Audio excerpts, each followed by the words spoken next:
Olá, caríssimos, como vão? Na aula de hoje nós vamos continuar o nosso tema Idade Média. Na aula passada nós vimos a Alta Idade Média e agora veremos a Baixa Idade Média, o período do auge e também, depois da decadência, do feudalismo. Uma coisa que é muito comum as pessoas confundirem é Idade Média com feudalismo.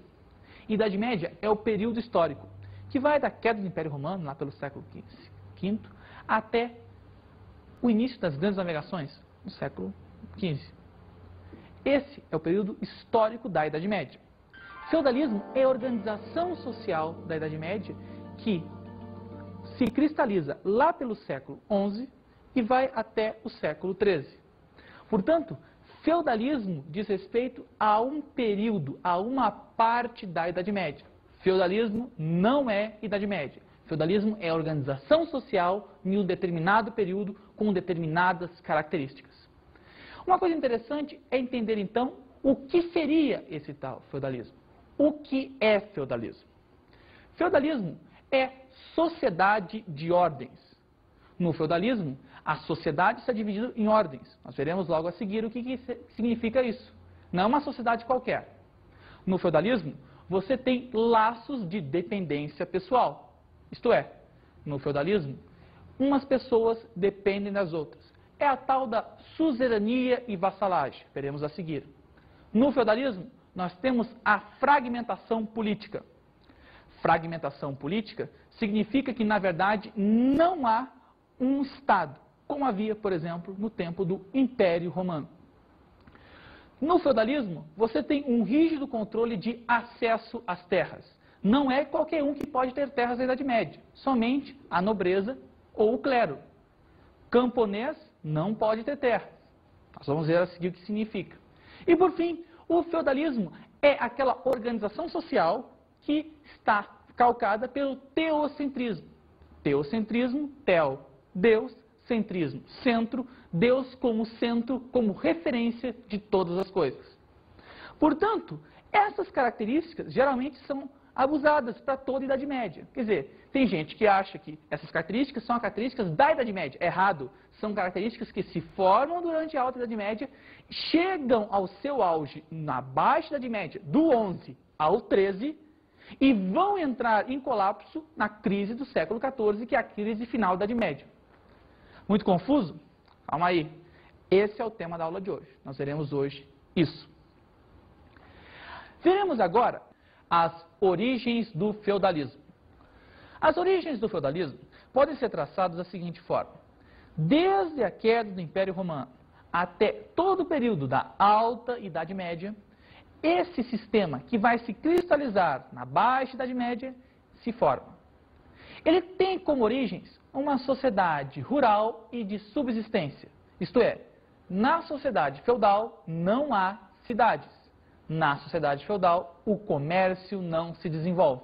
Outra característica é o colonato. O colonato é um sistema que surgiu lá no Baixo Império Romano, no Império Romano em crise, que obrigava o trabalhador rural a se fixar na terra. Ele arrendava a terra do latifundiário, mas tinha, em contrapartida, que trabalhar nela e estar fixo nela. Não podia vender, não podia sair de lá. Esse é o regime do colonato. Uma outra característica é a sociedade hierarquizada que se forma desde a queda do Império Romano. Nela, você estabelece bem aqueles que detêm privilégios e daqueles que não detêm tais privilégios. Há uma clara hierarquia social entre aqueles que podem e aqueles que estão subordinados, dependentes daqueles que não podem. O exemplo da terra é o mais claro por isso, e isso fica claro no feudalismo. Uma outra característica é a fragmentação do poder central. Isto é, com a queda do Império Romano, não há mais um poder central na Europa. O Império Carolíngio até que é uma tentativa, nós vimos, durante a Alta Idade Média, mas no feudalismo ele não mais existe. Portanto, não há mais um poder central, um Estado. O que nos faz perceber que uma outra origem do feudalismo é o desenvolvimento das relações de dependência pessoal. E aí fica muito claro, uma sociedade que uns têm privilégios e outros não. Uma sociedade que não tem Estado para regular essa desigualdade, Uns dependem de outros. E essa dependência vai ser fundamental no feudalismo. O feudalismo é um tempo de profunda dependência daqueles que têm melhores condições do que outros, que têm mais privilégios do que outros. Isso é muito claro e evidente. Há também no feudalismo uma que poderíamos chamar de privatização da defesa. Como você não tem um Estado formado, centralizado, que garanta a segurança, como nós temos hoje, pode ter problema de segurança, mas aí é outra coisa. Nós temos uma polícia, nós temos um exército. Nesse momento há uma privatização da defesa. A defesa é feita de acordo com os interesses de cada um. Um exemplo disso são os castelos. Os castelos medievais são verdadeiras fortalezas. Fortalezas que impeçam o ataque externo, seja pilhagens, roubos, guerras, enfim.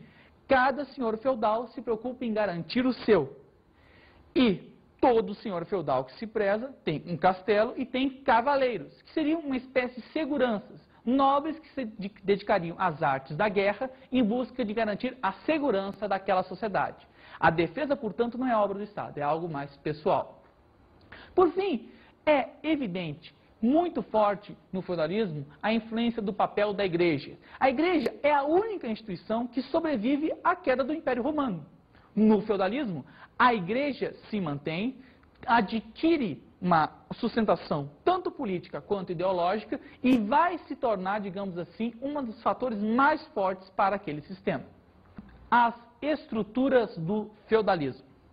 Vimos o que é o feudalismo, quais são as suas origens, mas agora vamos entender como é que tudo isso interage, quais são as suas estruturas. Vamos, no primeiro momento, entender as organizações econômicas, como aquela economia funciona daquela sociedade, e depois a interação social, como aquela sociedade, os indivíduos nela, interagem entre si. Em relação à organização econômica daquela sociedade, nós temos a figura do senhorio, unidade básica de produção. São as terras do senhor feudal. É lá onde o senhor feudal detém o seu poder. O senhor feudal pode ter o poder sobre as terras, ser o dono daquelas terras e também o poder de mando daquelas terras. O que alguns chamam de senhorio banal. Isto é, nesse senhorio banal, é o termo que se utiliza, o senhor feudal tem o poder de ban. Poder de ban seria uma expressão que significa o poder de julgar, punir, tributar. Tanto é que quem está fora do ban, isto é, fora do senhorio banal, fora do poder de ban do senhor feudal, é o bandido. Daí o nome, daí a expressão, entendeu? Mas é muito comum a gente confundir senhorio com feudo.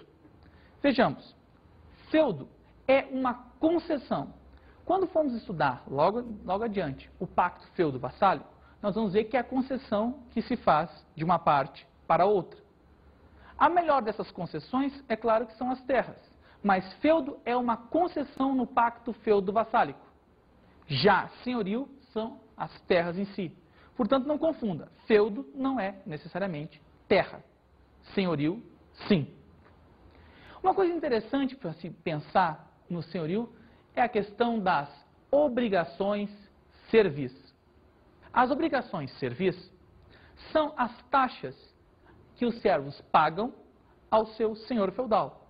Os servos estão utilizando o senhorio do seu senhor feudal e devem pagar por isso.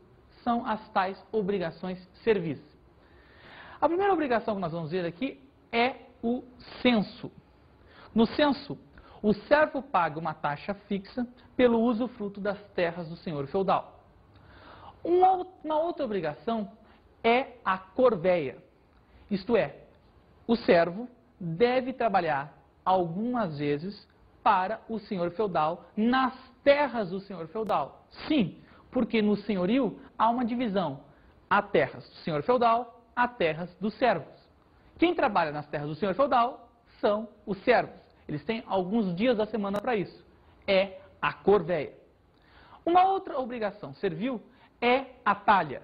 Isto é, o servo deve passar ao senhor feudal uma parte daquilo que ele produz. O senhor feudal talha, pega uma parte daquilo que o servo produz.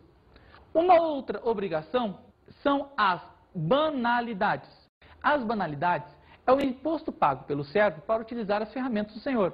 Se ele precisar utilizar um moinho na fabricação de farinha, ele vai pagar ao senhor.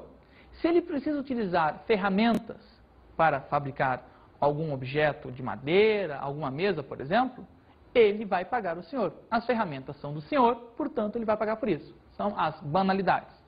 Uma outra obrigação servil é a mão morta. Isso quer dizer o seguinte: o servo ocupa a sua gleba, a sua terra, enquanto está vivo. Porém, quando ele morre, o seu filho não tem direito, não é hereditário. Está compreendendo? Então, para o seu filho ter direito, para a sua família continuar vivendo na gleba, o herdeiro vai ter que pagar, né, a mão morta, que é a garantia, uma renovação sobre as terras que o senhor feudal havia concedido. Uma outra obrigação é o tostão de Pedro, também conhecido como dízimo. O tostão de Pedro diz que 10% do que todo bom cristão produz deve ser passado à Igreja Católica. 10% de seu rendimento total é a obrigação servil para a Igreja Católica. Uma outra obrigação é a taxa de justiça. Isto é, se o servo vai fazer um casamento, ele tem que pagar